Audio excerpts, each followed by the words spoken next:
Reportagem da Laura Santos.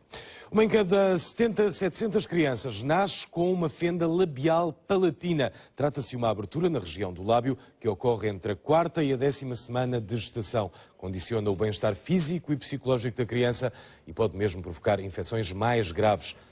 No Hospital da Boa Vista, no Porto, uma equipa de especialistas dedica-se ao estudo e ao tratamento destes doentes. Tema para a conversa com o meu próximo convidado, o Dr. Ronnie Furfuro, é médico ortodontista, dentista. Muito bom dia, Sr. Doutor. Muito obrigado por estar aqui connosco. Explique-nos melhor o que é esta fenda palatina. Muito bem. A fenda palatina ela caracteriza-se sendo uma malformação congênita pela interrupção da união das estruturas primárias da face, do ponto de vista do embrião. Ou seja, essas estruturas, tanto a parte de baixo da mandíbula quanto a maxila, formam-se por blocos e depois eles fundem-se num determinado momento embrionário. Quando essa fusão não ocorre espontaneamente, fica então um espaço vazio que é chamada fenda. Ela pode ser labial isoladamente, pode ser palatina quando é só o céu da boca que não se fecha, ou pode ser labiopalatina quando a interrupção vai desde o lábio até ao palato mole, que é a parte posterior do palato. Portanto, estamos a falar de um problema genético? De uma malformação congênita, com características também genéticas, embora não tenha sido isolado ainda um fator exclusivo que possa ser a origem a etiologia da fenda labiopalatina. Ela aparece em cerca de 450 síndromes como uma das manifestações da síndrome. Portanto, é muito difícil e não há um único fator isolado a que nós possamos reputar a etiologia da fenda labiopalatina. Que tipo de problemas é que isto provoca nas crianças?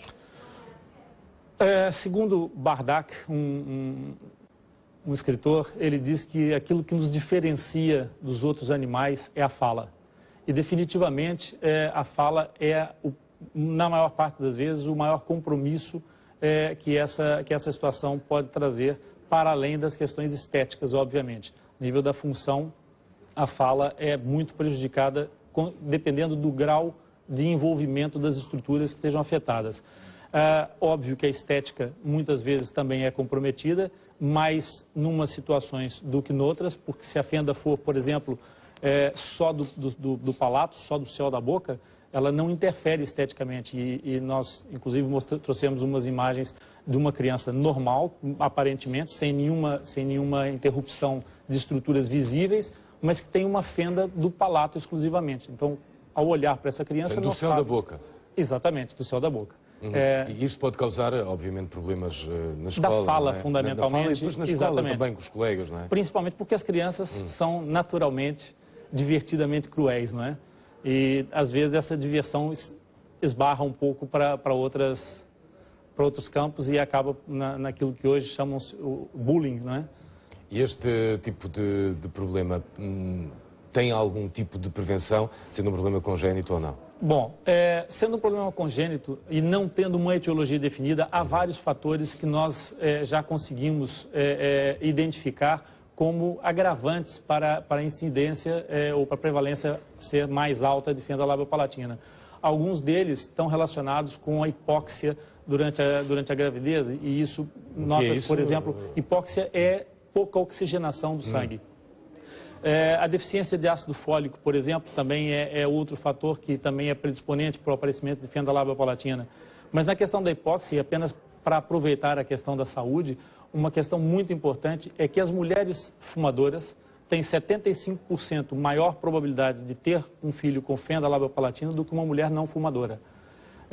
Depois, analisando as prevalências a nível mundial, vê-se que os países de geografia mais elevada, nos países andinos, os países asiáticos, tem uma prevalência bastante alta de fenda labiopalatina, que chega, em alguns casos, a ser de 1 para 250 nascimentos. Ora, passemos à técnica para resolver o problema, à cirurgia. A solução. À solução.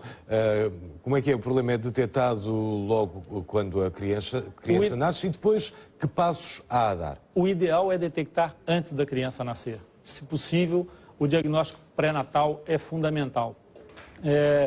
Hoje em dia, com as técnicas de imagem 3D e 4D, já se consegue, inclusive, muitas vezes, identificar um tipo de situação que antigamente era difícil, que era a fenda isolada do palato, do céu da boca.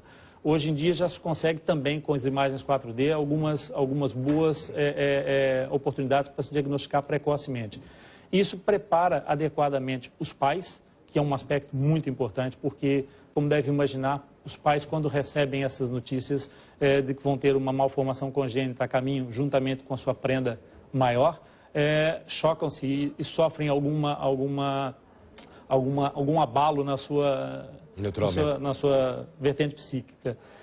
Então, o ideal é diagnosticar precocemente, previamente ao parto. A partir daí, o tratamento começa a partir do 3º mês, do ponto de vista cirúrgico, com o encerramento do lábio quando há uma fenda labial. Então, face a queiloplastia. Embora o acompanhamento dessa criança tenha que ser feito desde o primeiro momento. Nós, da medicina dentária, vamos avaliar todo o rebordo alveolar, que é o arco onde os dentes vão nascer no céu da boca, naquela borda do céu da boca onde os dentes vão erupcionar depois. Temos que analisar algumas situações que podem vir de malformação congênita associada à fenda labiopalatina, nomeadamente até de algumas crianças que já nascem com alguns dentezinhos mal formados nessa zona da fenda. A terapeuta da fala tem um papel fundamental para ajudar a orientar a mamãe no sentido da amamentação, porque obviamente que a amamentação é muito importante ser adaptada às condições dessa criança.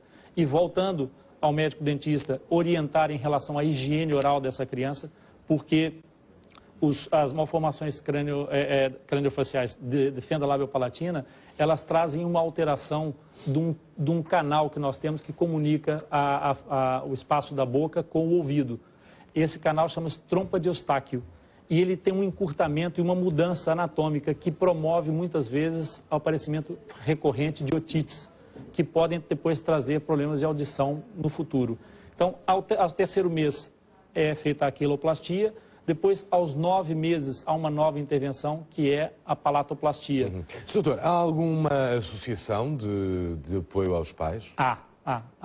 Esse é um assunto que para nós é muito caro, que é a PFP, que é a associação do LIP, que é a nossa mascote, que procura dar apoio e alguma orientação e alguma ajuda aos pais das crianças portadoras de fenda labiopalatina e que tem ideias no seu estatuto de criar outras ações, nomeadamente de cunho social, de trabalhos posteriormente de ajudar a inserção social e a inserção profissional desses pacientes para o futuro. A associação ainda é recente, embora já seja uma IPSS.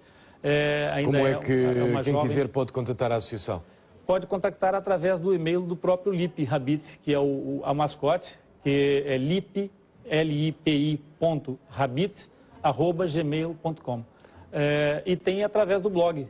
O nosso blog tem um acesso relativamente fácil, e faz a pesquisa no Google, escrevendo fendas labiopalatinas, o primeiro link que aparece é exatamente do Doutor, blog. muito obrigado por ter estado aqui na RTP Informação. E o HPP também, obrigado.